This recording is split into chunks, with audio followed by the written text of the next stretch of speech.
এই পর্বে আমরা জানব কেন জগন্নাথ দেব, বলরাম ও সুভদ্রা মহারানী তিনটি ভিন্ন ভিন্ন রথে চড়েন, তাদের নাম কি, প্রতিটি রথের গঠন, রং ও প্রতীক কিভাবে তাদের ব্যক্তিত্বের পরিচয় বহন করে।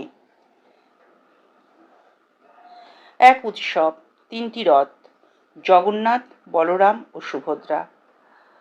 তাদের প্রত্যেকের আলাদা রথ, আলাদা রূপ, নাম ও অর্থ। জানুন সেই লীলার গভীর তত্ত্ব, যা লুকিয়ে আছে কাঠের এই বিশাল রথের মধ্যে। রথযাত্রার দিনে পুরীর রাজপথে তিনটি বিশাল কাঠের রথ দেখা যায়। তিন ভাই বোনের তিনটি রথ। জগন্নাথ দেবের রথ নন্দীঘোষ, উচ্চতা প্রায় ৪৫ ফুট, চাকা ১৬টি, রং লাল হলুদ, প্রতীক গরুর। রথের সামনের অংশে থাকে শঙ্খ চক্রধারী বিষ্ণু প্রতীক।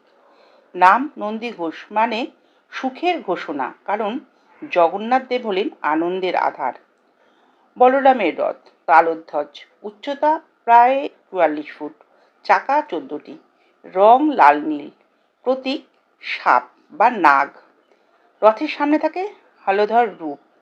তালধ্বজ শব্দের অর্থ বীরত্বের পতাকা। বলরাম কৃষির দেবতা ও শক্তির প্রতীক। সুভদ্রার রথ দর্পদলন, উচ্চতা প্রায় ৪৩ ফুট, চাকা ১২টি, রং লাল কালো, প্রতীক কমল ফুল। দর্পদলন মানে অহংকার বিনাশিনী, দেবী সুভদ্রা নারী শক্তির প্রতীক। প্রতিটি রথ শুধু বাহন নয়, এ হলো এক আধ্যাত্মিক উপদেশ, যেখানে দেবতারা শেখাচ্ছেন জীবনের ত্রিগুণ, সত্য, রজ ও তম, ভক্তি, শক্তি ও বিনয়ের সঙ্গম। তিনটি রথ, তিনটি পথ, তবু লক্ষ্য একটাই, ভক্তের হৃদয়ে পৌঁছানো। জগন্নাথের রথে আনন্দ, বলরামের রথে শক্তি, আর সুভদ্রার রথে নম্রতা। এই তিনে মিলেই শুরু হয় ঈশ্বরের লীলাযাত্রা।